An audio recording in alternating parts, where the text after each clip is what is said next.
आगे नवरात भवानी मोर मैया ला भोग लगावो।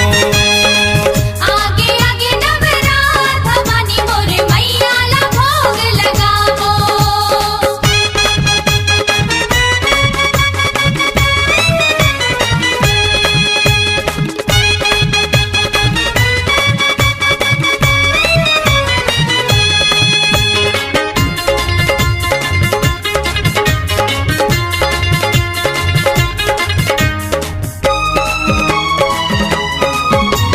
नौ दिन की सज नवरात भवानी, 9 दिन की सज नवरात भवानी। मालिन चढ़ावे फुलहार भवानी, मालिन चढ़ावे फूलहार भवानी। मैया ला चुनरी चढ़ावो। आगे आगे आगे आगे नवरात भवानी मोर मैया ला भोग लगावो। आगे आगे नवरात संगी महामाई ला भोग लगावो।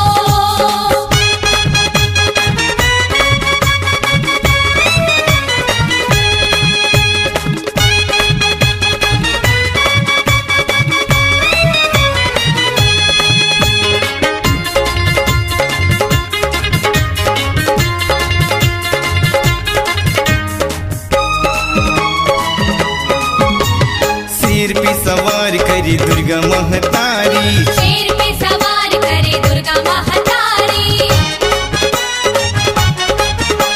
संगमा सुहावत महिषासुर भारी। संगमा सुहावत है महिषासुर भारी।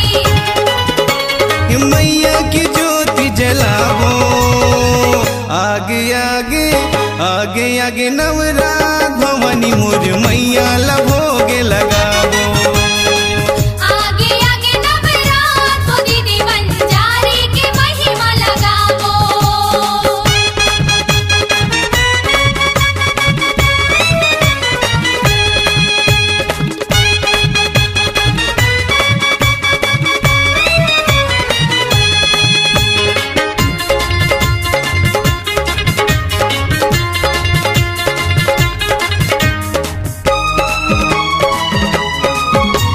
चंदन के पीड़ हम कलश मढ़ा के, चंदन के पेड़ मामा कलश मढ़ा के।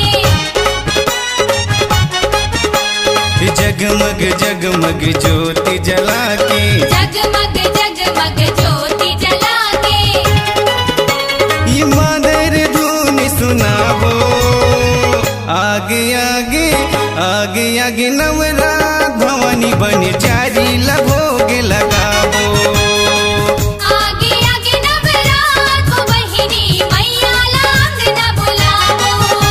ये सोना की कटोरी है चांदी की चम्मच, सोना की कटोरी है चांदी की चम्मच, मैया ला भोग लगावो। आगे आगे आगे आगे नवरात भवानी मोर मैया ला भोग लगावो। आगे आगे नवरात को बहिनी मैया ला अंगना बुलावो। आगे आगे नवरात भवानी मड़वरानी ला भोग लगावो। आगे आगे नवरात को बहिनी मैया ला अंगना बुलावो। C-Log Digital Recording Studio, Cordoba. Contact number 99071192115.